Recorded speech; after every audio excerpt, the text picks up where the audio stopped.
berkaitan juga dengan Kristian, seingat saya lah, no? Tak apalah, kita try tengok macam mana, insyaAllah. Baik. Jadi saya nak sambung mana, no? Masuk kepada satu topik yang baru di bawah dalam bab Khulafa' Rasyidin juga, yakni pengaruh pimpinan Islam kepada kehidupan umum. Duduk lah. Dia saya mula-mula main, dia takut, dia duduk bawah, duduk sana. Lepas tu dia berani duduk tali dah. Malam ni nak duduk tempat saya lah. Awal lagi ni. Duduk sini, duduk seluar, jangan duduk. Tak berhenti lagi, duduk dah lagi. Duduk elok. Dia nak duduk dekat meja dia tu, dia bawa buku dia. Nak mengajar Iqra. Apalah. Baik. InsyaAllah saya sambung, no? Sungguh kelompok pelopor dari sahabat-sahabat Rasulullah SAW pantas dapat membahagiakan umat manusia di bawah naungan dan pemerintahannya, dapat berjalan menurut pimpinannya dengan langkah yang lurus, tujuan yang benar selurus-lurusnya. Pantas dapat memakmurkan, bahasa Indonesia ni, pantas ni maksudnya dapat lah, no? Ataupun dapat juga memakmurkan dan mententeramkan dunia ini di masa kekuasaannya, dapat menyuburkan bumi dan mensejahterakannya. Merekalah sebaik-baik petugas atau pemimpin yang berdiri memperbaiki keadaan bumi dan menjaganya. Contoh banyak dia punya huraian tadi, ya. Firman Allah Subhanahu wa taala, "Allazi khalaqal mauta wal hayata liyabluwakum ayyukum ahsanu amala." Surah Al-Mulk ayat 2. Yang mana Allah menjadikan mati dan hidup supaya Dia menguji kamu, siapa di antara kamu yang lebih baik amalannya. Dan firman Allah dalam surah Al-Kahfi ayat ke-7, "Inna ja'alna ma 'alal ardi zinatan laha linabluwahum ayyuhum ahsanu amala." Sesungguhnya Allah telah menjadikan apa yang ada di atas muka bumi ini sebagai perhiasan. Zinah ni perhiasan, agar Allah menguji mereka. Linabluwahum ayyuhum ahsanu amala. Barang siapa dalam kalangan mereka yang lebih baik amalannya. Maulana Abu Hasan Ali An-Nadwi berumai dua dalil ini, ada komplimen dalam kedua-dua dalil ini. Surah Al-Mulk satunya ayat 2, satu lagi surah Al-Kahfi ayat 7. Kedua-dua ayat ini dia ada kalimat ahsanu amala. Tuan-tuan kalau buka di dalam tafsir, kalimat ahsanu amala ni dia bincang panjang. Bagaimana tafsir yang dibawakan, saya rujuk di rumah ni Ibn Katsir lah. Bila kita boleh Google, ada banyak lagi jalan lain, Zilatul Quran, dan banyak beberapa tafsir yang lain. Bila menceritakan tentang ahsanu amala, ai aqbahul amala, maksudnya bila mana kata Allah nak tengok sebaik-baik apa tu, yang mana lebih baik. Dia bukan Allah nak tengok which deed is good, bukan, tetapi Allah nak tengok which deed is better, ahsan, yang lebih baik. Dalam kalangan yang baik, dia nak yang Allah nak yang lebih baik. Baik. Tuan-tuan, aqbahul amala. Setengah tafsir dia sebut macam tu. Ahsanu amala aqbahul amala. Bermaksud Allah jadikan muka bumi ini sebagai perhiasan bagi kita. Kemudian yang satu lagi dalam surah Al-Mulk, Allah jadikan kehidupan dan kematian untuk kita ni. Semua itu linabluwakum. Yang satu lagi linabluwahum. Yang kum tu kamu, yang hum tu mereka. Kedua-duanya dia pakai lam ta'lil, ataupun dalam nahwu kita kata lam kai. Lam ta'lil, lam kai sama lah.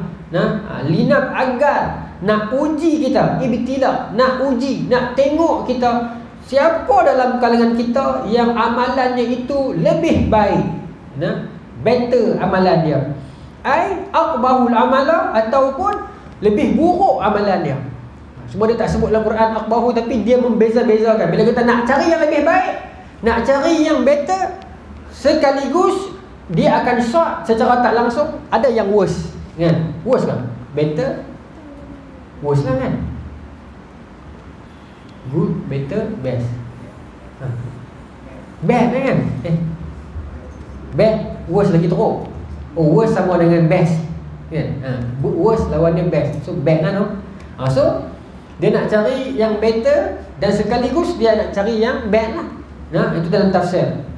Dan tuan-tuan, ke semua tafsir, saya nak kata semua tafsir tak berani, tapi setakat semua tafsir yang saya buka, saya lapikkan yang tu, Semua akan menukilkan, sebab Allah menyebut ahsanu amala dan tidak menyebutkan aktsaru amala. Allah nak tengok amalan siapa yang lebih baik, bukan Allah nak tengok amalan siapa yang lebih aksar, yang lebih banyak. Di sini memberi pengertian kepada kita, kualiti ibadat lebih penting daripada kuantiti ibadat. Ya. Bukan bermaksud buat amalan yang banyak itu tak bagus, tetapi mencantikkan, menjaga kualiti ibadat kita itu jika dibandingkan dengan memperbanyak ibadat tanpa menjaga kualiti. So the best adalah yang menjaga kualiti. Ya, sebab tu kita tadi perbandingan antara yang dua yang baik. Jadi antara memperbanyakkan ibadat pun baik dan menjaga kualiti ibadat meskipun sedikit, ini lebih baik. Itu yang bincang kenapa Allah guna ahsanu amala, Allah tak guna aktsaru amala. Ada hadis Nabi SAW kata, wa inna ahabbal a'mal ila Allah ma duwima alaih wa in qal. Amalan yang paling Allah sayang ada pada seseorang hamba itu amalan yang dawam, yang istiqamah, wa in qal, walaupun amalan itu sikit. Walaupun sikit tapi dia istiqamah, Allah lebih sayang amalan itu. Dan tuan-tuan, ini memberikan satu konotasi kepada kita bahawa agama ini bukanlah lagi teruk kita buat, lagi banyak kita buat ibadat itu lagi teruk, lagi bagus. Dia macam tu. Kita tak boleh rasa agama ni lagi dia tekan kita, lagi kita rasa penat, lagi kita rasa letih, lagi bagus agama kita. Agama bukan bersifat begitu. Sebab agama dia bukan hukuman. Agama dia cara hidup.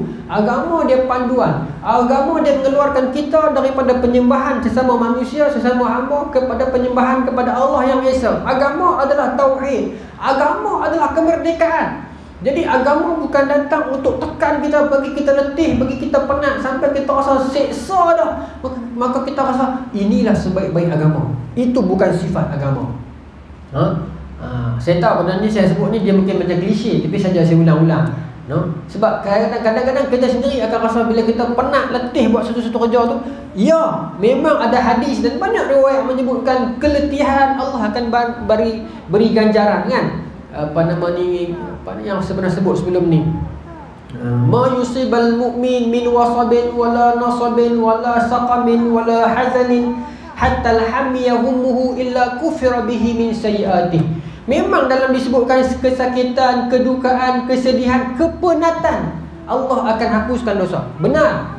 Ya, benar. Tetapi bukanlah bermaksud agama ini dengan mencari letih. Itu sebagai tanda lagi letih kita, lagi kuat, lagi betul agama itu. Itu bukan sifat dia. Meskipun letih itu boleh, tak salah, memang okey lah letih dalam beribadat. Tetapi maksud saya bukan mencari letih, dan bukan bermaksud lagi letih aku, lagi kuat agama aku. Macam tu. Kadang orang nak ligan sampai berpuluh-puluh rakaat tahajud, dengan dia tak menjaga rukun semayang itu, dengan dia tak menjaga tertib semayang itu, misalnya disuruh tokmaninahnya dia tak jaga, disuruh tajwid bacaannya dia tak jaga, sebab dia nak kejar apa nak buat 40 rakaat malam ni saja, contohlah. Itu maksudnya itu. Dia memperbanyakkan amalan sungguh-sungguh sampai dia tidak ada ruang untuk dia dengar kuliah, sampai tidak ada ruang untuk dia baca Quran, baca buku, pergi mengaji, pergi menadah. Tak ada ruang. Sebab dia mengejar ritual seseorang. Maka di dalam ahsanu amala inilah Allah nak beritahu kepada kita, Allah uji kita, nak tengok dalam kalangan kita ini, siapa dalam kalangan kita yang ada ahsan. Ahsan ni tuan-tuan, di sudut soraf, dia punya wazan ni sama dengan Islam. Sama wazan dia. Dia af'ala. Af'ala yuf'ilu if'ala. Jadi aslama yuslimu islaman. Jadi ihsan ini ahsana yuhsinu ihsanan. Dia punya masdar dia. Dia punya orang yang buat itu, fa'il dia muhsin. Sebab tu kalau Islam kita bagi muslim, nampak tak dia punya sama wazan tu. Muhsin. Okey. Sebab tu kita bagi orang yang ihsan muhsinin. ya, muhsinin. Apa maksud ihsan? An ta'budallaha ka'annaka tarah. Sembahyang, sembah Allah seperti mana kita lihat Allah. Dan kalau tak mampu nak rasa begitu, fa innahu yarah. Allah melihat kita. Bahasa mudah dia, ihsan ialah merasai keberadaan Tuhan. Merasai keberadaan Tuhan.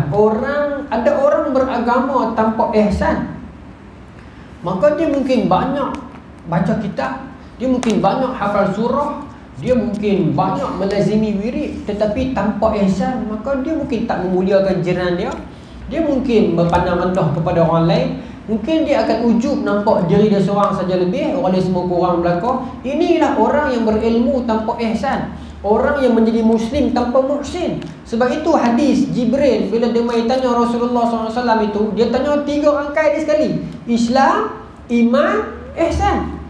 Kena duduk sekali 3-3 ni. Sebab tu masa pembentukan sufi dulu ni, zaman pembentukan sufi ni, dibincangkan tuan-tuan bagaimana Islam di sudut rukunnya dah ada para ulama, di sudut imannya telah ada para pemikir yang bincang, tetapi di sudut zuq, di sudut rasa belum ada. Maka masa tu mulalah timbul ribat madrasah sufi. Ini zaman-zaman sebelum Al-Ghazali lah, satu kurun sebelum Al-Ghazali. Zaman Al-Ghazali kemuncak sufi. Lepas pada tu lagi kemuncak sebenarnya lepas pada tu, tetapi dia mula masuk kepada batini dan sebagainya. Tetapi zaman kehebatan ni, saya ingat saya selepas zaman Al-Ghazali lah, sebab mereka ni banyak terkesan dengan Ihya Ulumuddin. Baik. Maka sufi ialah soal rasa. Sebab tu dia orang itu dia boleh jadi sufi, dalam masa yang sama dia di sudut saya nak sebut sensitif, tapi dia boleh jadi sufi, tapi dalam masa sama dia mungkin dia memilih kepada manhaj yang misalnya salah misalnya, tetapi di sudut rasa dia sufi, boleh jadi begitu. Tapi benda ni sekali lagi payah. Kita ni beragama ni dah terbahagi-bahagi dah. Sekarang ni dah kita jumpa dengan kelompok sebahagian besar dalam agama ni tuan-tuan, sebahagian besar dalam kehidupan masyarakat beragama ni, sebenarnya tuan-tuan dia tak pernah peduli pun. Wallahi saya jumpa kebanyakan kita duk rasa pasal kita duk kelompok kita. Cuba kita keluar berkawan dengan anak muda naik motor, berkawan dengan pakcik-pakcik kampung, kawan dengan orang pejabat-pejabat. Dia tak pernah peduli pun, dia tak pernah ambil tahu ustaz ni jenis mana, ustaz ni kepala dia mazhab apa, ustaz ni jenis. Dia memandang sama. Yang baik dia ambil, yang buruk dia tolak. Golongan ini sedang ramai sekarang tuan-tuan.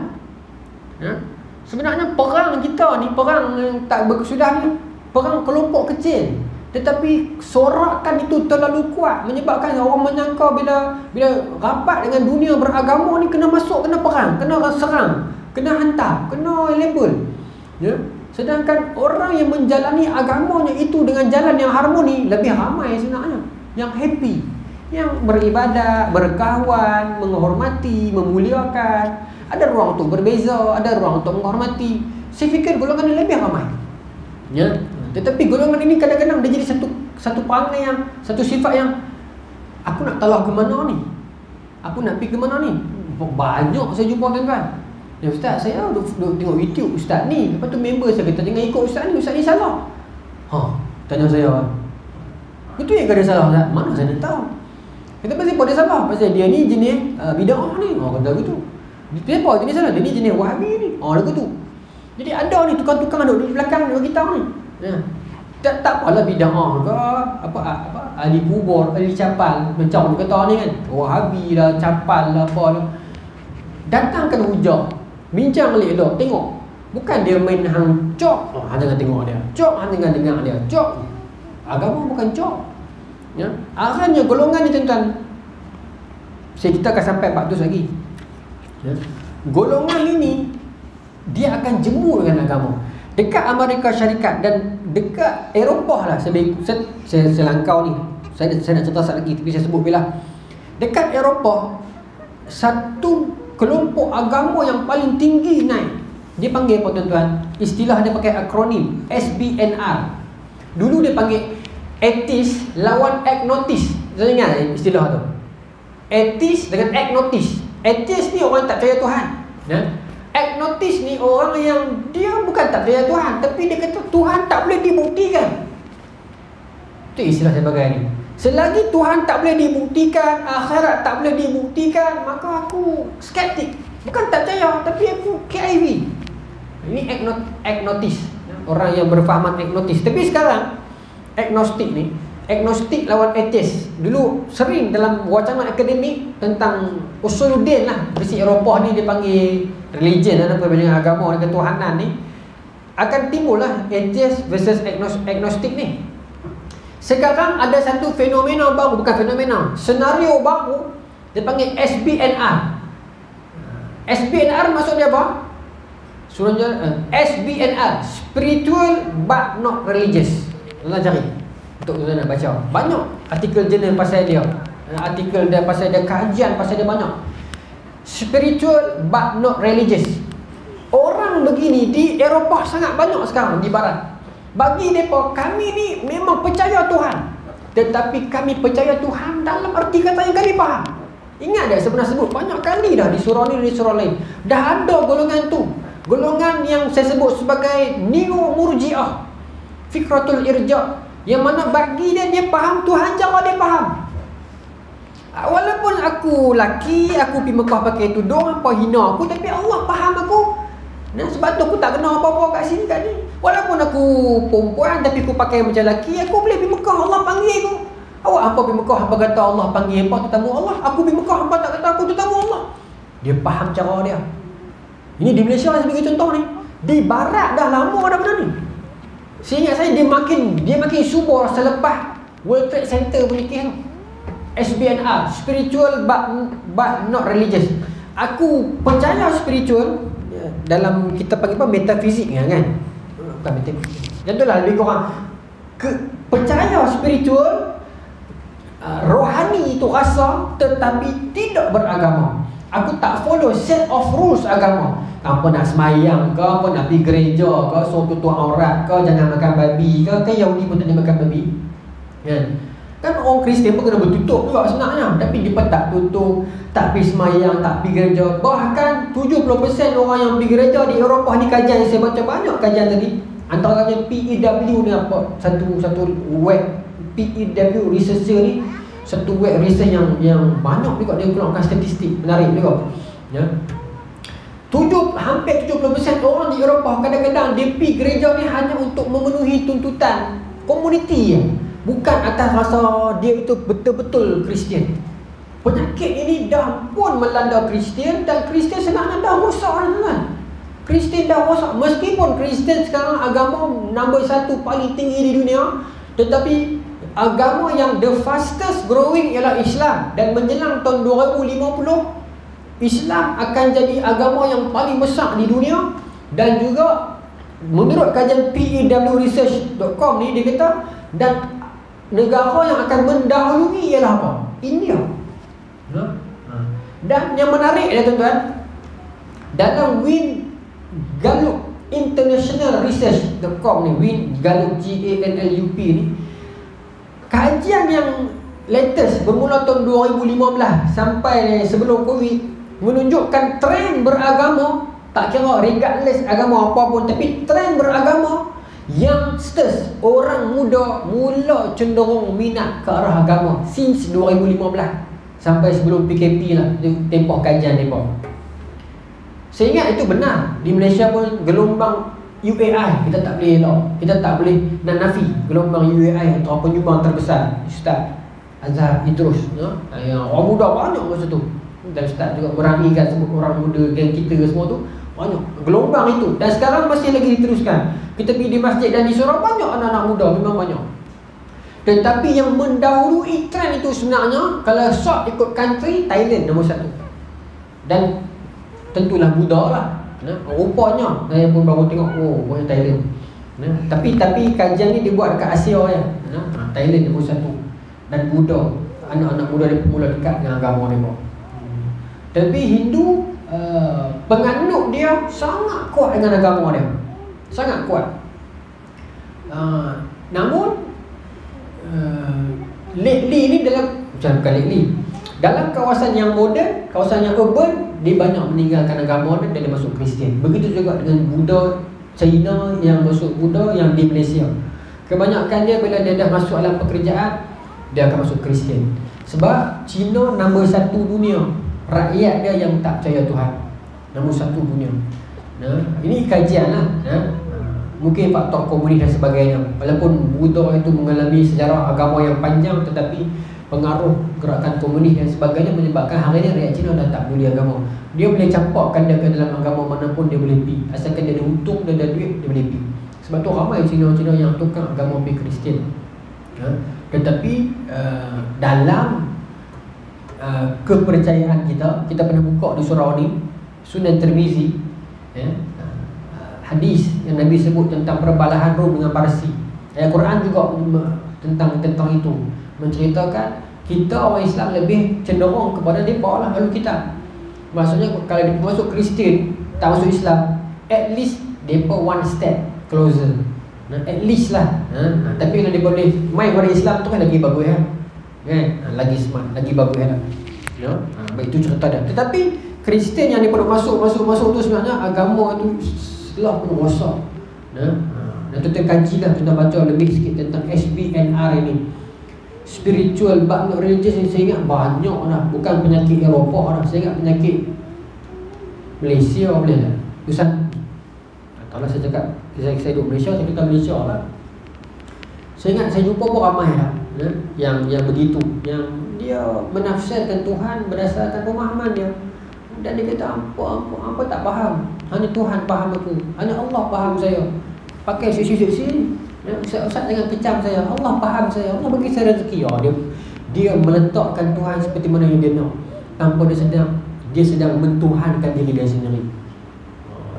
Dan penyakit itu banyak bila orang dah jemu dengan bukan sistem agama, dengan sistem orang agama. Dia bukan jemu dengan sistem agama, dia jemu dengan sistem dan peraturan orang agama itu sendiri. Awak nak jadi orang kuliah, awak kena jelas manhaj awak kelompok mana? Kelompok mana aku nak main-main yang nak kuliah? Dan awak kelompok mana? Ini benih. Awak tak boleh ikut ustaz ni, dia salah ni, dia tak betul. Kalau jelas kesesatan dia tak apa lah. Tak apa. Kalau kesesatan yang jelas, yang telah dicop oleh Bani Fatwa, memang tak apa. Ni yang label ni maksud saya ni. Maka akhirnya dia akan keliru. Ustaz ni kafar, ustaz ni paldi, ustaz ni kutuk, ustaz ni buat poster muka ustaz ni. Tuan, akhirnya dia akan tarik gear reverse. Dan sudah apa? Aku duduk kawan-kawan aku lagi seronok. Aku buat MU surga. Liverpool menang, Liverpool yang dua minggu tu tak gaduh pun. Tak ada. Bina orang tak ada. Lagu tu melawak aku. Tak ada lah sampai teruk-teruk kan. Tak ada lah sampai label-label. Pasal kita berkawan. Kita duduk dalam, bahasa saya sekolah menengah biasa. Dia berkawan, masuk universiti biasa. Usia agama lah tapi biasa. Tak ada lah duduk kelompok yang mungkin itu antara faktor juga pun. Menyebabkan sini kawan ramai, kawan yang biasa, kawan yang lelak, kawan yang merapu, kawan yang rock, kawan yang macam-macam lah. Warok pun ada. Daripada pencegah dadah sampai mengisap dadah. Kawan kita ni. Saya melalui dan melihat senario ni, saya ingat benda ni tak selesai ni. Kalau kita tak harmonikan benda ni, memang saya fikir susah nak harmonikan khilaf. Tapi at least kita disiplinkan khilaf itu. Yang tu saja saya faham. Susah tuan-tuan. Bukan perbalahan ni baru, perbalahan ni lama dah. Tapi at least kita ada disiplin. Dan saya ingat ketua agama negeri lah kena ambil tindakan.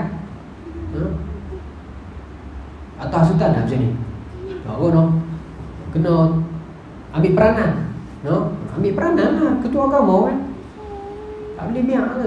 Benda ni dia makin sedahsyat kan. Saya tengok di TikTok tu, kan gaduh apa ni, label, kutu, ambil kerat ceramah ni 12 saat, buruh kat sini, campur ustaz ni tak kata ustaz ni pun, tapi dia letak berlagu kata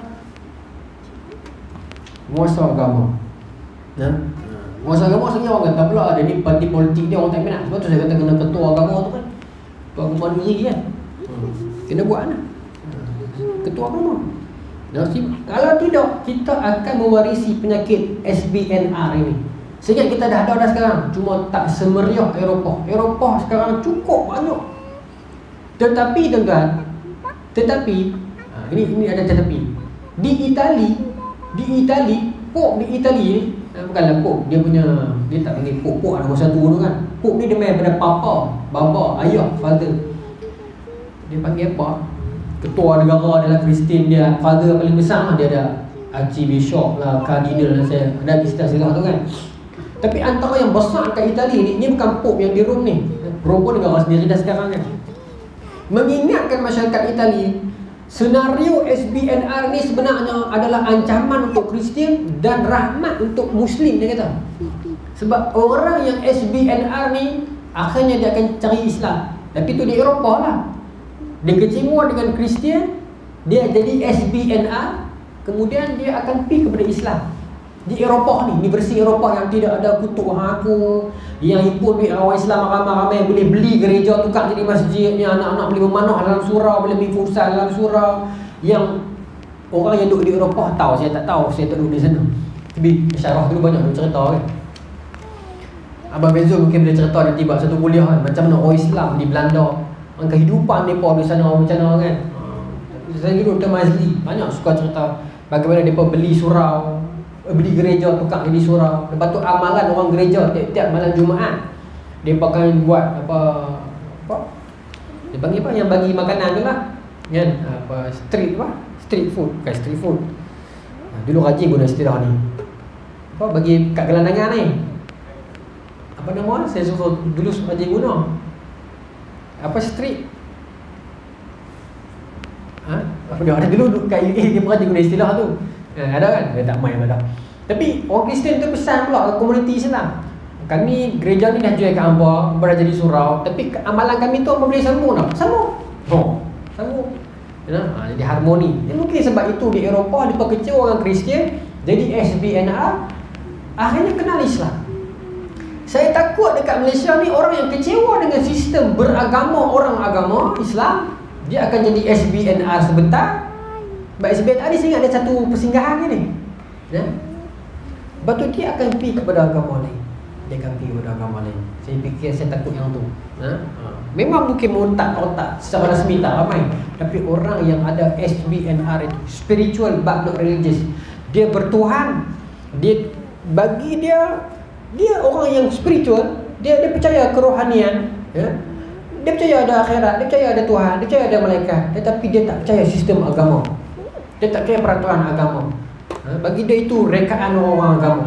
Maksudnya dia tak pernah jumpa kitab-kitab perbincangan tentang hukum fiqh pun dia tak percaya. Bagi dia, walaupun aku macam ni, tapi aku boleh jangan. Walaupun aku pakai tudung, walaupun aku semayang, tapi aku boleh bela anjing dalam rumah, tak ada masalah. Dia pun makhluk Allah juga.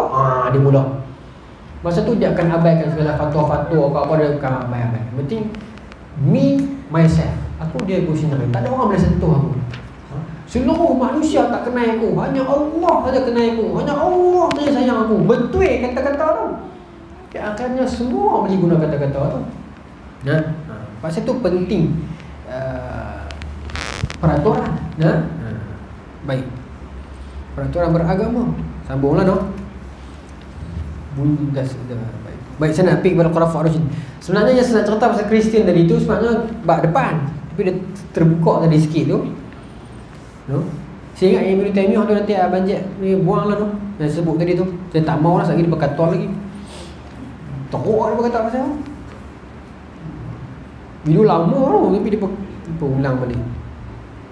Ni atheist yang paling tinggi, nombor 1 China, nombor 2 Sweden, nombor 3 Republic Czech. Ni punya ni. Baik, saya sambung tu. Maka bila cerita tentang sahabat ni, kata Maulana Abu Hasan Ali Nabi, kerana mereka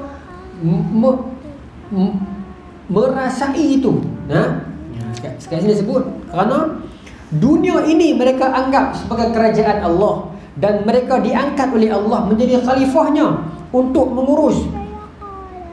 Dan itulah sebagai tujuan utama Allah menciptakan manusia. Maka kenapa Khulafaur Rasyidin jadi macam ni? Kerana bagi mereka dunia ni Allah punya, kerajaan itu Allah yang punya. Allah bagi aku untuk urus saja khalifah. Maka rasa yang itu Allah punya menyebabkan dia akan menguruskan kerajaannya sebaik mungkin. Begitu juga dalam lapangan peribadi pun, bila kita rasa tangan kita ni Allah punya, kita akan gunakan tangan ini sebaik boleh. Mata kita ni Allah punya, Kita akan gunakan mata ni sebaik yang boleh. Begitu juga di peringkat kerajaan, bila mana dia perasakan, dan sepatutnya rasa begitu pun, kerajaan ini Allah punya, bukan aku punya. Kalau dia rasa dia punya, jadi dia betul lah, yang sampai ratus ribu, ratus juta masuk, ya. Ini tak habis bicara ni, ya? Lagi 2 orang ni, ya? Selesai dah kot tuan-tuan tu. Saya ingat. Tapi caranya satu benda lagi orang Malaysia ni, Diego Garcia pula. Serido ni, tuan-tuan follow, saya tak follow. Bini saya ada abang saya, aku nak tengok pada pagi tadi buka. Saya tak minat dulu ni, saya tak minat benda macam tu. Banyak juga benda nak fikir tu kan. Kita lah pergi cari muka orang sama macam muka orang ni. Aku duk kata dah. Panjang lah kan. Orang Malaysia ni pun banyak masa kita ni. Kawan saya 2-3 orang mesej, kena tengok kat page ni pendedahan terbaru ni. Saya tak ambil mana pendedahan ni. Dia tunjuk ke sesuatu video. Saya ingat ke satu tiga mana-mana ke Tun Dr. Mahathir ke mana ke. Rupanya budak mana tak tahu buat video. Aku tahu. Ada kat mana pesawat ni. Lagu tu pula dah. Yang tu jadi dalil pula dah. Duk bincang masa tu. Keluarga MH370 ni dah kata dah, bukan dia pok saya, bukan muka sini. Tak, memang pok hang. Dah jadi tu. Itu ada satu orang tadi tegur di Facebook, public figure juga. Yang duk bincang pasal bank tu. Dia tegur dekat page dia. Orang bakal hantam dia. Kata dia hang ni terus kalut lah bab ni, hang fokus bagi hang sudah lah. Saya bukan kena ni. Ya. Bukan apa, kadang kita sedih dengan orang kita ni sampai dia tak tahu nak channel ke mana ni. Mana ada ruang kontroversi, mana ada ruang yang kita boleh cakap, kita akan cakap. Tak kata ke orang kan.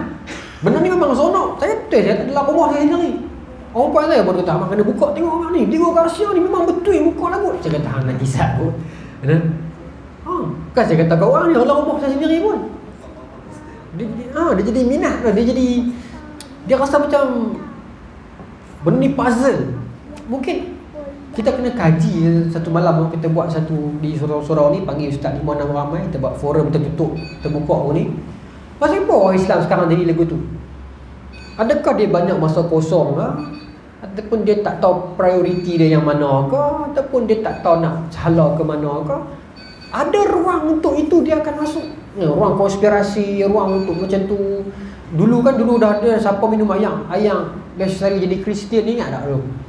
Pakat takut habis ni. Saya apa sekali takut. Mudah sangat lah gitu tuan-tuan minum jadi Kristian. Lepas tu satu lagi penyakit hari ni, penyakit rawatan Islam. Penyakit dia ni, selepas almarhum Ustaz Arundin tak ada, rawatan Islam ni jadi tak ada disiplin, jadi mewah. Semua orang bakal boleh jadi, semua orang bakal boleh buka page, semua orang bakal boleh buat live, semua orang bakal boleh cakap macam-macam. Dia tak ada disiplin.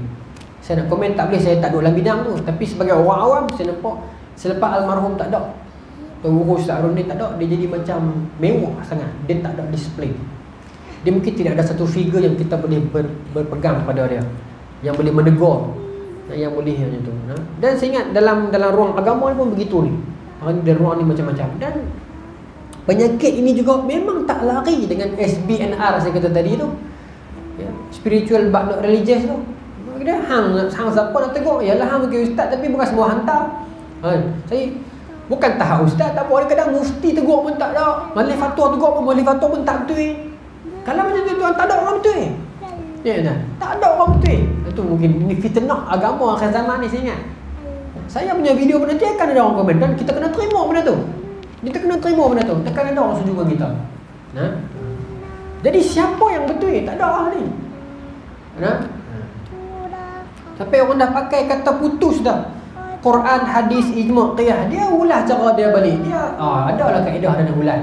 Nak pusing. Sebab tu saya ingat orang ni mungkin mula menjauhi agama. Balik dia rasa macam bila masuk agama, bukan masuk agama, masuk dunia kelompok agama ni, jadi serabut sangat. Dia keluar tarik gear reverse, dia rasanya seronok life dia. Sedangkan kehidupan yang lebih tenang sebenarnya kehidupan beragama, bukan kehidupan yang di luar agama. Itu yang kita hilang. Saya tak tahu kita hilang apa. Kita boleh buat satu buku lagi. Apa yang Islam ni hilang? Apa yang orang Islam ni hilang? Dulu kita hilang wira. Kita angkat siapa pun. Sekarang ni kita hilang apa? Saya nak abang tak tahu. Hilang apa kan? Kehilangan yang hilang, tak tahu hilang apa. Tapi saya yakin kita ada benda yang kita hilang. Sebab tu kita jadi macam mana kita sekarang. Boleh lagi kan kita sambung kan? Boleh lagi kan? Boleh sambung lagi kan? Boleh kan? Ya, saya bawa bayar ni, saya nak bawa satu kisah ni dalam ni. Yang nak kata hebatnya sahabat ni, sebab Ibnu Katsir, Maulana Abu Hasan kata, tak ada satu zaman pun lebih hebat daripada Khulafa' ar-Rasyidin. Kita dah contoh bulan lepas, saya dah contoh lagi. Berganti-ganti pemerintah Islam, macam mana hebat pun ada isu dia. Hajjaj bin Yusuf As-Saqafi, gubernur yang jahat, tetapi dia ada sumbangan kepada Islam. Tak ada orang nafi dia. Khalifah Abbasiyah, Khalifah Umayyah misalnya, zaman dia ni zaman salaf peringkat awal itu. Kemudian zaman dia ramai ulama tabi'in yang besar-besar. Tetapi tak boleh kita nafikan zaman ni pun banyak juga berlaku pembantaian, pembunuhan ulama. Hajjaj zaman Umayyah lah. Pembunuhan cucu Nabi. Kemudian zaman Abbasiyah juga, walaupun kita mengaku kehebatan Baitul Hikmah, kehebatan Baghdad, kemasyhuran agama, kemasyhuran ilmu, tetapi kita kena nafikan zaman itu juga berlaku pembantaian dan penyiksaan kepada ulama. Semua ramai. Zaman Ma'mun misalnya, ramai. Zaman raja yang terlalu kaya, ada ramai yang perempuan simpanan Utsmaniyah, meskipun dia empayar dunia, tapi dia ada krisis itu juga. Dan sehebat mana pun raja itu di sudut A, di sudut putih, dia ada sudut hitam dia. Begitu juga pemimpin Islam. Kita dah cerita pasal Jamal Abdul Nasir, jadi hero Arab, sampai diangkat dia sebagai hero Arab. Tapi dia juga buat kesalahan. Dia bunuh Syekh Qutb, sokong gantung. Berapa ramai ikhwan kena bunuh tahun 66. Tahun 61 ditukar silibus Universiti Al-Azhar. Siapa boleh nafi benda tu? Tetapi dia memang banyak sumbangan kepada Islam. Dia perang dengan Israel. Dan kita tak boleh nafi Hosni Mubarak juga antara orang yang bawa jet lawan Israel dulunya sebelum jadi menteri. Hosni Mubarak jahat. Begitu juga Bashar Assad, Hafiz Assad. Bashar Assad, ada keburukan dia. Dia juga ada sumbangan kebaikan dia. Gaddafi, Saddam Hussein, yang belum naik dengan megah dengan pergi serang Iran, ada jasa dia kepada Ahlussunnah wal Jamaah. Tetapi dia juga berpakat dengan Amerika. Bila dia serang Kuwait, kemudian dia membantu Islam. Dia majukan ekonomi Iran. Semua dia dalam buku saya. Buku saya 14 bulan ni baru keluar Kelang. Islam Muslim Krisis. Ada krisis juga buku tu pun. Kelang terlupa cetak. Lambat sikit. Tak apalah, 14 bulan. Baru saya post dekat Shopee. Tapi yang dia awal tu, saya ingat yang tu saya boleh release dulu. Saya cerita yang tu. Bagaimana Islam ni pemimpin yang semua ada dua side, kecuali Rasulullah lah. Dan kecuali 4 sahabat ini. Jadi kita tolak Rasulullah tentu yang maksum, mulia, manusia terbaik. Tapi kalau manusia ni biasa ni selain Rasul ni, 4 ini the best. Yang tidak ada kanan kiri dia. Dia jelas manhaj dia. Dan nak bagi tahu tuan-tuan, zaman Khulafa' ar-Rasyidin itu bukan saja mereka berjaya, tetapi bukan kerana sebab mereka, tapi sebab masyarakat yang terdidik oleh pendidikan Rasulullah. Saya bawa satu kisah, 40 orang saya kena bawa tuan kisah ni. Buku ni tuan-tuan, Sejarah Peradaban Eropah, terbitan Emeritus Publication. Dia banyak pengantar daripada UPSI, Jabatan Sejarah UPSI. Sangat menarik. Saya beli di Shopee ya. Sejarah Peradaban Eropah dari zaman pertengahan hingga zaman moden. Saya tak boleh contoh banyak lah, tapi dalam ni saya baca habis dah. Sebut tentang peranan wanita dalam zaman Kristian. Zaman Kristian dapat pengaruh Islam, mereka menghancurkan patung. Dulu Kristian, okey. Lepas tu kan Nisia, mereka cipta macam-macam. Lepas tu mereka buat Trinity apa semua tu. Lepas tu mereka buat New Testament, tukar ayat ni. Kemudian jadikan Kristian itu agama nasional, kan? Dia bukan agama yang universal, jadi agama kebangsaan. Sebab nak tarik pengaruh. Lama kelamaan dia mula nak tarik orang-orang pagan. Maka dia pergi sembah berhala. Dia buat patung Mary, patung Jesus, patung Holy Ghost, semua tu. Lepas tu bila kurun ke-14, kesan kemasukan Islam. Bila yang ni juga Maulana sebut. Saya akan cerita nanti bulan depan kot. Maulana sebut juga pada bab ni. Yang mana kan ada hadis Nabi larang banyak tamasil ni timsal, ukiran, gambar yang merupa. Dia beza dengan taswir, beza dengan surah gambar juga. Tapi tamasil ni satu bab yang lain. Saya akan cerita bulan depan itu. Pengaruh itu menyebabkan Kristian menghancurkan patung-patung mereka. Sebahagian lah, sebahagian hidup ada lagi. Katolik tak percaya patung. Katolik. Yang tu bulan depan. Tapi buku ni menarik kalau tuan nak beli baca lah. Baik. Saya nak contoh tuan. Generasi sahabat yang bagaimana, satu kisah ni menarik. Kosok 94 saya ingat saya dulu. 94. Cerita ni menarik. Cerita saja, tapi ni ada hadis dalam Sunan Tirmizi. Tapi Imam Zahabi nukilkan kisah ni dalam Syiar Alamun Nubala jilid pertama dalam kosok 94. Saya pinjam saya nak habiskan masa ni untuk ceritakan cerita ni sebagai saya nak bagi satu signal dekat tuan-tuan yang Maulana Abu Hasan kata yang terbaik sangat ni pasal apa? Memanglah Allah puji, pada banding Rasulullah puji. Kita ada buat beberapa contoh tentang Sayyidina Abu Bakar bulan lepas, Sayyidina Umar bulan lepas. Kita cerita beberapa contoh akhlak depa. Hari ni saya nak bawa contoh akhlak rakyat pula. Yang kata terbaik sangat, saya ingat satu kisah ni menarik. Saya nak simpulkan dalam satu kisah dan tuan-tuan cuba fikir. Lagu ni rakyat dia macam mana dia tak terbaik sampai tahap lagu ni. Tuan-tuan tengok nak. Saya minta izin saya baca nak. Ni hadis. Dalam Sunan Tirmizi. Tapi Ibn Katsir nukilkan hadis ni dalam bentuk kisah. Dia sebut sanad yang panjang lah daripada Abi Ya'la, Zuhair Ismail bin Umar, Yunus bin Ibn Abi Ishaq. Panjang lah saya tak sebutlah nama-nama perawi tu. Kita pun ambil kisah je kan. Daripada Muhammad Ibrahim bin Muhammad. Ibrahim ni cucu Sa'ad bin Abi Waqqas. Ibrahim bin Muhammad bin Sa'ad. Ibrahim ni cucu dia.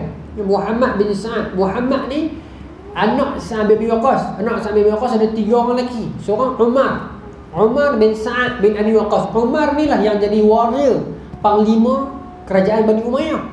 Dia lah yang ditugaskan untuk pitahan Sayyidina Husain. Tapi di pitahan dia cakap elok, wahai cucu Rasulullah, jangan sampai saya kena perang dengan tuan. Saya tak mahu. Seorang lagi yang sama level dengan dia, apa nama ni, Ubaidillah bin Ziyad kan, Ibn Ziyad. Ubaidillah bin Ziyad seorang ni kan. Yang tu dia memang nak tender dan nak projek, maka dia jilat betul-betul khalifah. Dia yang pergi buat tahanan dekat Sayyidina Husain. Tapi Umar bin Sa'ad dia tak mahu. Baik, anak Nabi Muhammad. Tapi ini Muhammad riwayat daripada ayah dia. Cerita ni berlaku zaman Sayyidina Umar. Rasulullah dah tak ada dah, zaman Khulafa' Ar-Rasyidin lah. Baik, saya nak tutup dengan kisah ni. Sa'ad bin Abi Waqqas cerita, marartu bi Utsman fil masjid fasallamtu alaihi famala'a ainihi minni thumma lam yarudda alayya salam. Sa'ad bin Abi Waqqas cerita kat anak dia Muhammad, dia kata dulu masa zaman Khalifah Umar, satu petang tu Pak lalu melewati masjid Nabi. Nampak Sayyidina Osman masa tu tak ada apa lagi lah kan. Dia duduk betul-betul di koridor masjid ni. Saya tambah lah, tapi nak abang duduk di luar. Dia duduk betul-betul di koridor masjid. Pak lintas dia. Adat kata memang nampak. Dia duduk koridor, Pak lalu betul-betul depan dia. Adat kata berotor bau. Lepas tu Pak pun tegur, Assalamualaikum Osman. Aku bagi salam kat dia. Famala ainihi min, dan matanya memenuhi aku. Maksudnya tengok. Memang mata dia tengok aku. Sangat contoh. Summa lam yarudda alayya salam. Tapi dia tak jawab salam aku. Bukan ada pasal apa pun, tak gaduh apa pun. Tapi pasal apa tiba-tiba dia tak jawab salam aku. Dia tengok aku burung lah. Dia kata dia tak nampak. Ibarat macam tu ni. Sa'ad bin Waqqas lalu, Sayyidina Osman duduk depan masjid, tengok betul-betul mata dia, kata mata dia penuh. Kalau tuan-tuan terjemah literal, dia kata mata dia penuh tengok aku. Mata dia penuh dengan aku. Dia kata famala'a ainihi minni. Mata dia penuh dengan aku. Maksudnya dia memang nampak aku jelas depan dia, tak jauh. Aku bagi salam, dia tak jawab. Dia boleh buat tak tahu. Maka fa'ataitu Umar. Aku terus pergi jumpa Sayyidina Umar. Aku tak singgah paling, aku terus pergi jumpa Sayyidina Umar. Ni kata umat zaman dulu ni, rakyat depa ni. Faqultu ya Amirul Mukminin, hal hadatha fil Islam syai'un? Wahai Khalifah Amirul Mukminin, adakah ada ajaran baru dalam Islam? Adakah telah berlaku sesuatu yang baru dalam Islam ni? Adakah turun apa-apa yang baru yang aku tak tahu? Betul begitu. Adakah Islam telah berubah? Saya nak terjemah dalam bahasa yang hal hadatha fil Islam syai'un ni. Bahasa hadis ni berita boleh, benda yang baru betul ni, dah satu ni benda baru. Adakah ada benda yang berlaku dalam Islam? Adakah benda-benda baru berlaku dalam Islam? Ataupun ada berubah apa-apa kat Islam ni aku tak tahu sehari dua ni? Tanya lagu tu. Terkejut Umar. Qala kata Umar, "Wa ma dzaka?" Apa maksud hang ni? Apa yang berubah? Aku tak tahu apa pun. Qultu, maka aku cerita kat Umar, khalifah tuan, pihak kat Perdana Menteri tu. Inni maratu bi Uthman anafa fasallamtu falam yarudda alayya. Aku lalu tadi jumpa Sayyidina Uthman, aku bagi salam, dia tak bunyut. Tuan-tuan, kerana tak jawab salam pihak kat Perdana Menteri tu. Kita lah Perdana Menteri balas ambil berapa bilion, dah terbukti 9 hakim. Sebut dulu ni kat dalam surah ni tak apa. Pun kita kata tak apalah dia buat baik kat kita. Tak ada orang nafi dia buat baik. Mak saya pun kata dia memang baik. Saya sendiri pun kalau boleh kata baik, saya memang kata dia baik. Tapi dah kesalahan dia tak kesalahan. Tak salah kita nak kata hakim ni maka rasalah, hakim ni jahat. Apa? Institusi kehakiman negara telah rosak lah. Mahkamah dunia tak sempurna, biar mahkamah akhirat dah. Tak sebab mahkamah dunia kalau macam tu. Tentulah mahkamah akhirat sempurna. Tapi jangan memberi gambaran begitu. Bukan contoh seorang hakim, 9 hakim itu ya. Seorang mahkamah besar, mahkamah rayuan 3 orang, 4 mahkamah persekutuan 5, 3, 1, 9 lah. 9 orang, 11 seorang. Tak ada seorang pun kata tak ada kes. Cukup lah. Tapi dia memang baik. Cukup lah. Saya pegang lagu tu lah. Kadang-kadang bukan orang gembira sebab dia tertangkap. Orang gembira sebab keadilan tertegur. Saya sendiri tak gembira.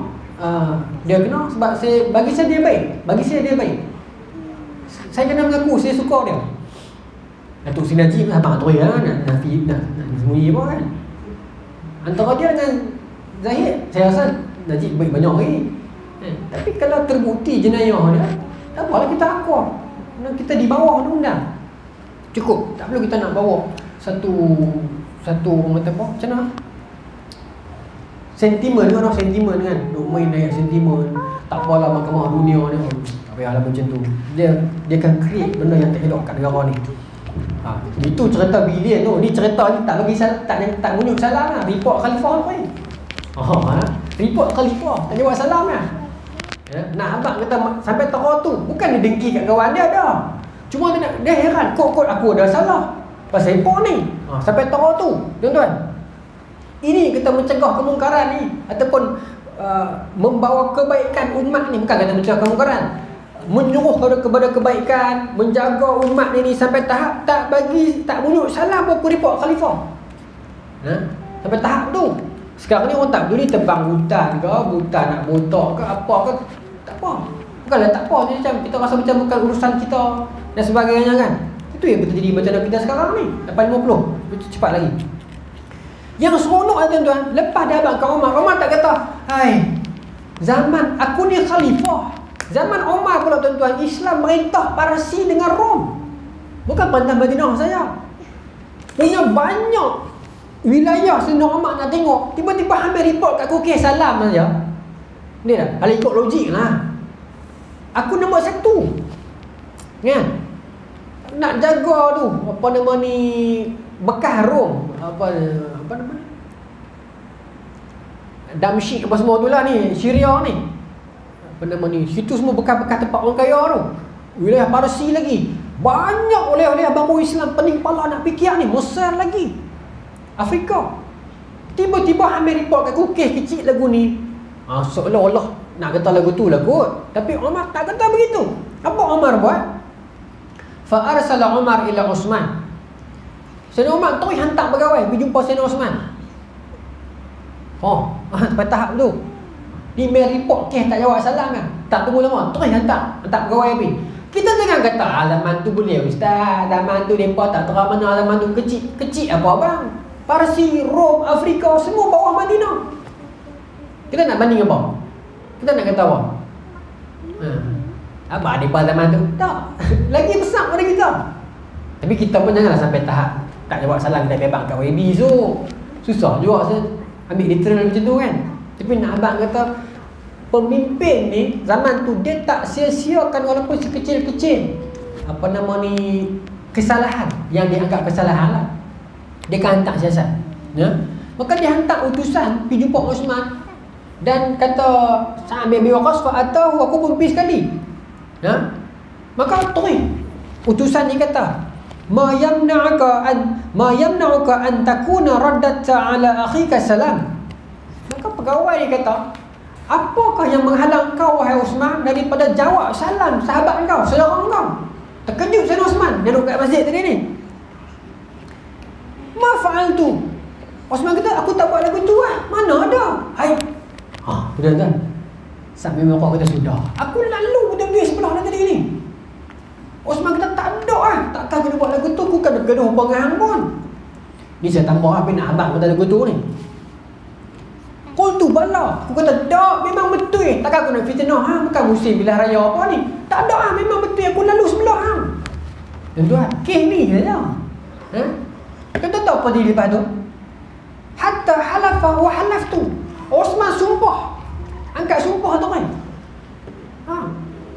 Bukan cerita Al-Tantuya kan, cerita apa. Dia cerita dia tak jawab salam, angkat sumpah tu kan. Tengok, sambil kata aku pun tak biar, aku pun angkat sumpah lah. Pasal sekali kalau takut dia sumpah, aku tak sumpah, aku tak bohong pula. Dua-dua sumpah.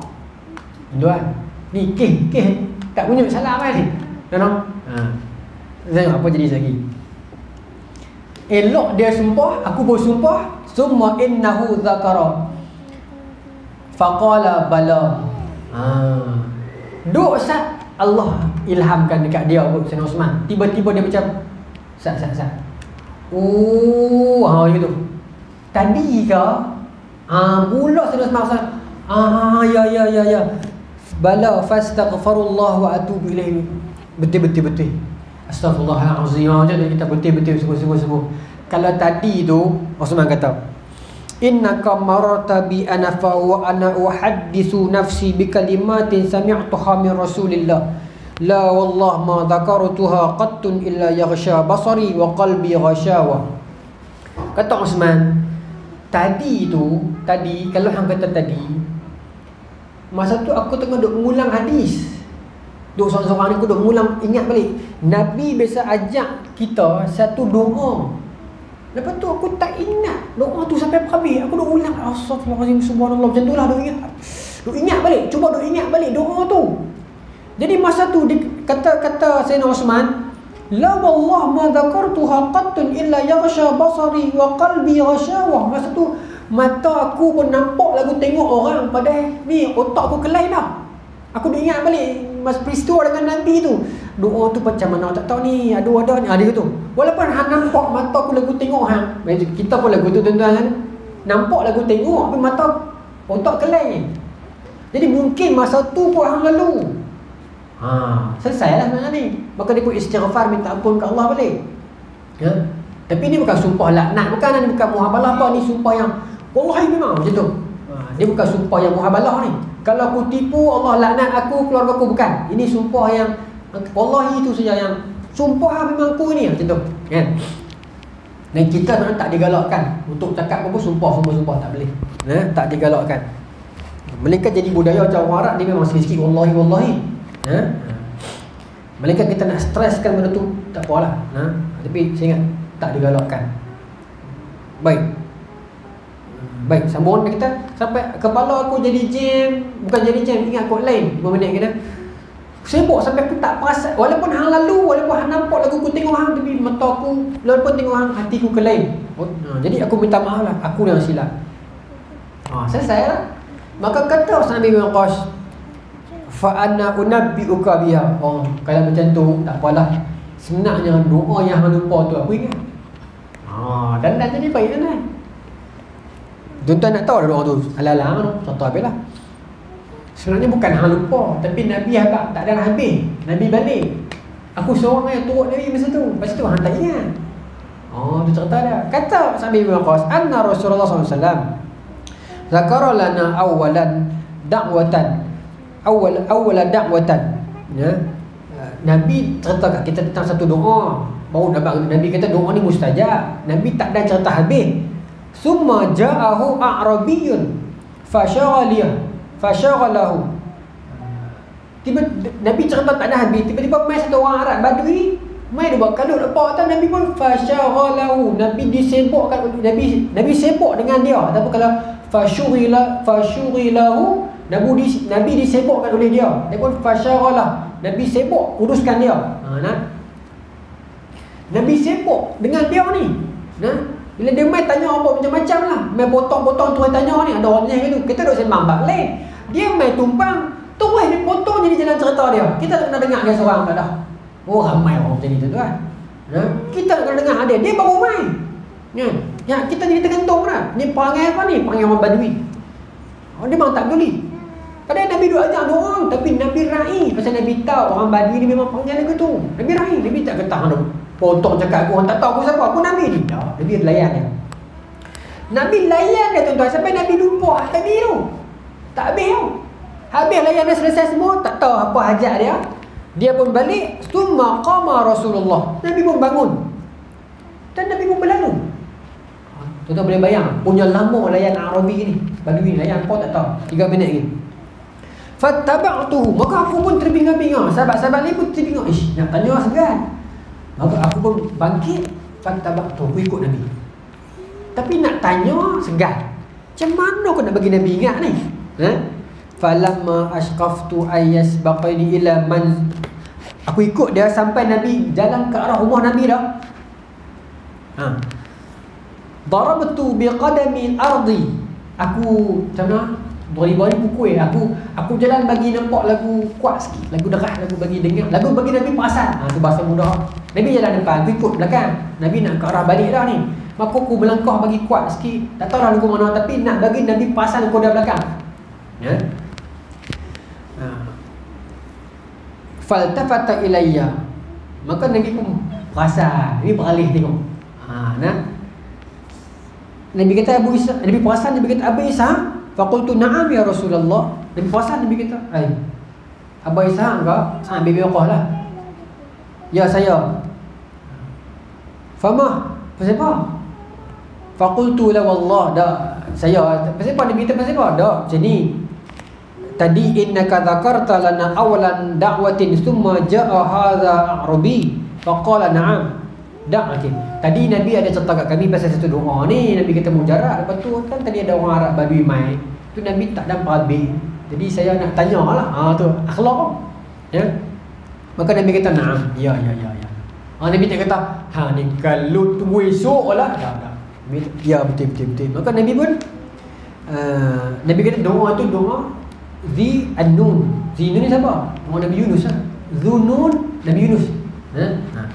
La ilaha illa anta subhanaka inni kuntu minaz zalimin. Doa tu lah surah Al-Anbiya ayat 87 tu. Kata Nabi, fa innaha lam yad'u biha muslimun rabbahu fi syai'in qattun illa istijabu lahu. Nabi kata doa ni tak dibaca oleh setiap seorang Islam pun melainkan apa hajat dia Allah akan kabulkan. Nabi kata, tapi dengan penuh keyakinan lah. La ilaha illa anta subhanaka inni kuntu minaz zalimin. Saya tuan-tuan, secara jujur dan peribadinya di surau ni, saya pernah merasakan kehebatan la ilaha illa anta subhanaka inni kuntu minaz zalimin. Tuan-tuan, saya secara peribadi saya pernah rasa yang kita hebatnya ayat ni. Dan kita akan rasakan kita tengah susah betul, kita berharap betul, kita baca dengan sungguh-sungguh pengharapan dan keyakinan, kita akan rasa la ilaha illa anta subhanaka inni kuntu minaz zalimin. Kata Nabi, tak ada seorang Islam pun yang dia baca dengan penuh pengharapan yang mana melainkan Allah akan kabulkan apa yang dia nak. Akhrajahu Tirmizi min tariq al-Firyabi an Yunus. Dan hadis ini dikeluarkan oleh Imam Tirmizi dalam Sunan Tirmizi. Tapi seingat saya Sunan Ahmad, dalam Musnad Ahmad juga ada. Dalam Musnad Ahmad juga ada. Dalam Sunan Tirmizi juga ada dalam bab doa. Dalam bab bab da'watul zinun, dalam bab doa Nabi Yunus dalam Sunan Tirmizi. Jadi kita boleh ambil dua pengajaran lah secara lebih seminit ni. Yang pertama doa tadi tu, yang kedua begitulah akhlak depa sampai tera-tera tu. Sampai tahap tu. Jadi tuan-tuan bayangkan kalau rakyat sampai tera tu punya jaga, tak jawab salam pun report kat pemerintah, dan pemerintah hantar pegawai main siasat. Saya ingat itu antara kunci kejayaan depa. Pemimpin yang bertakwa dan rakyat yang bertakwa. Takwa sajalah kunci kemakmuran, kejayaan sebuah negara. Dan bila dapat kejayaan dan kemakmuran, bila ada takwa, baldatun tayyibatan wa rabbul ghafur. Dah dapat keampunan Allah, negeri yang baik, akan turun rezeki, akan keluar rezeki. Itu keyakinan kita. Bila kita jaga agama ini, Allah akan jaga rezeki kita. 30 saat saya nak habis dengan ayat ni. Saya tak mau tergantung sangat. Saya tak mau nampak tergantung. Kenapa sebahagian negara dilihat maju? Ini saya ambil satu petikan seorang Indonesia, pemikir, saya ingat saya, doktor tu, petikan dia. Saya ingat saya pernah dengar kata macam tu. Saya nampak tu bukan petikan saya. Lebih kurang macam ni lah dia kata. Kenapa negara-negara semisal Singapura hebat, negara semisal Israel hebat, dan disebut beberapa negara yang lain macam China, kenapa hebat, Taiwan hebat, disebut. Ada kan speech tu kan disebut. Saya tak ingat saya tengok di mana, tapi dia sebut. Kenapa negara ni hebat? Dia kata kerana negara ni dia ada negara yang dia takut. Singapura sentiasa takut dekat kita, komuniti Nusantara Islam ni. Taiwan takut dekat China takut kat Amerika, Israel takut kat orang Islam Arab keliling. Oleh kerana mereka sentiasa ada rasa takut, maka mereka sentiasa nak majukan diri mereka. Jadi sifat takut kepada jiran ni, negara-negara ni bagus untuk mereka maju. Dan dia kata, kenapa kita tak maju? Dia kata, kerana kita bukan setakat tak takut dengan jiran, dekat Allah pun kita tak takut. Dekat Allah pun kita tak takut, pasal tu kita tak maju. Menusuk rakyat tu. Wallahu ta'ala alam, tuan-tuan. Bulan depan panjang umur kita sambung teruslah pergi kepada bab yang Kristian tu. Bab yang Kristian tu menarik juga perbincangan tentang Kristian. Allah ta'ala alam. Bismillahirrahmanirrahim. Allahumma razuqna fahman nabiyyin wa fadl mursalin wal malaikatil muqarrabin wa ahdina fi hidayatil arifin bi rahmatika ya arhamar rahimin walhamdulillahi rabbil alamin. Assalamualaikum warahmatullahi